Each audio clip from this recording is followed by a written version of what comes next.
evacuate because There are massing civilians near our troops, and we cannot keep on withdrawing. They asked us to withdraw yesterday.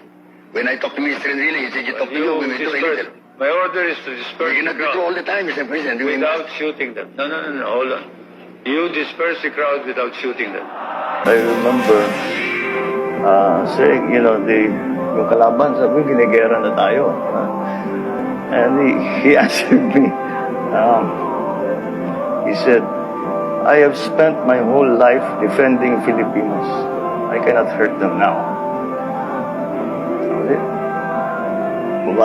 put your guns down. Say, we're not shooting anyone.